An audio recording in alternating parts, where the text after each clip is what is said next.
క్రీస్తునందు ప్రియదేవుని బిడ్డలందరికీ యేసుక్రీస్తు వారి అతి శ్రేష్టమైన నామములో వందనములు తెలియచేసుకుంటున్నాను. నేటి దిన ధ్యానాంశము మత్తయి సువార్త 5వ అధ్యాయము 16వ వచనము.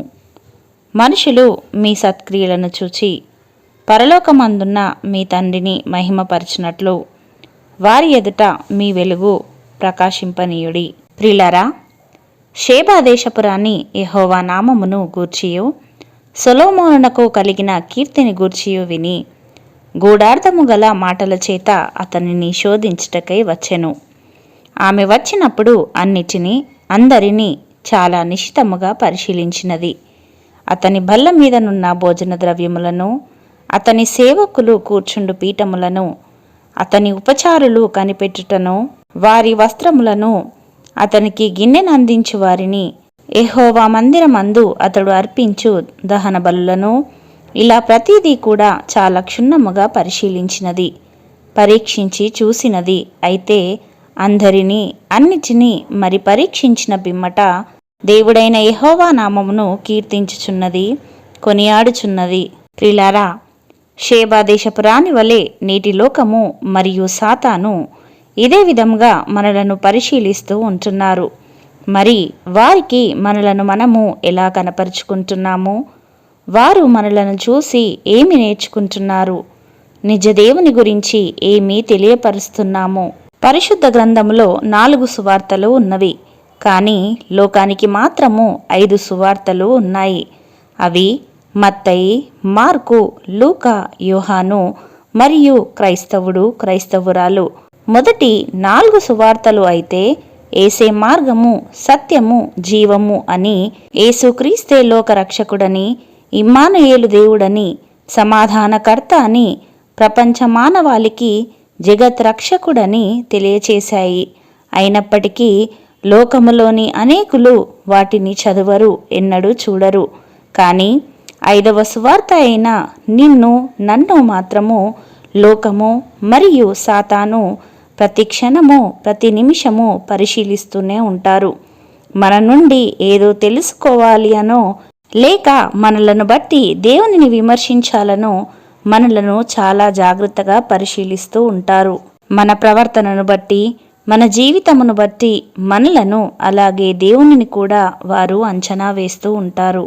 అయితే మనము ఏ విధముగా జీవిస్తున్నామో, మనము ఎలాంటి సువార్తను ప్రకటిస్తున్నామో దేవుని వాక్యము చాలా స్పష్టముగా ఈ విధముగా సెలవిస్తుంటున్నది.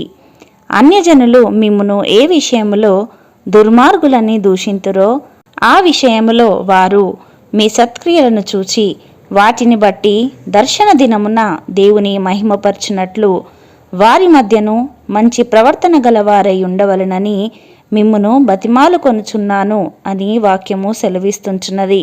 అదే విధముగా అయితే మీరు చీకటిలో నుండి ఆశ్చర్యకరమైన తన వెలుగులోనికి మిమ్మును పిలిచిన వాని గుణాతిశయములను ప్రచురము చేయు నిమిత్తము ఏర్పరచబడిన వంశమును, రాజులైన యాజక సమూహమును, పరిశుద్ధ జనమును, దేవుని సొత్తైన ప్రజలనై ఉన్నారు అని మొదటి పేతురు 2వ అధ్యాయము 9వ వచనంలో దేవుని వాక్యము సెలవిస్తుంటున్నది.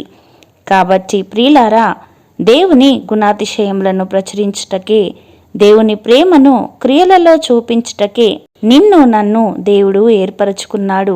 ఏర్పరచబడిన వంశమును, రాజులైన యాజక సమూహమును, పరిశుద్ధ జనమును, దేవుని సొత్తైన ప్రజలుగా మనలను చేసినాడు.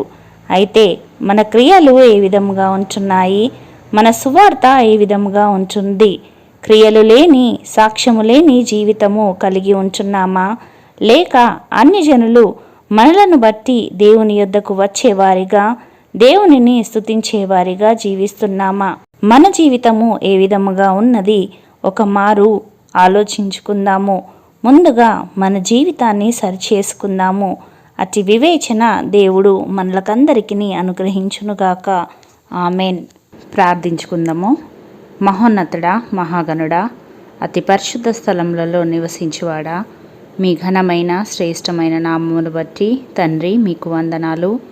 దివ్యమైన వర్తమానము ద్వారా అనుదినము మమ్ములను దర్శిస్తూ బలపరుస్తున్న దేవా మీకు స్తోత్రములు. ఏర్పరచబడిన వారముగా మీ సొత్తైన ప్రజగా మీ స్వరక్తమిచ్చి మమ్మల్ని సంపాదించుకొనగా, తండ్రి, మా క్రియల ద్వారా మిమ్ములను అనేకులకు ప్రచురము చేయువారముగా, మిమ్మల్ని గణపరిచే బిడ్డలుగా ఇళ్లలో జీవించే కృపను మాకు అనుగ్రహించుమని యేసయ్య పరిశుద్ధ నామములో ప్రార్థించి వేడుకొనుచున్నాము పరమ తండ్రి. ఆమెన్.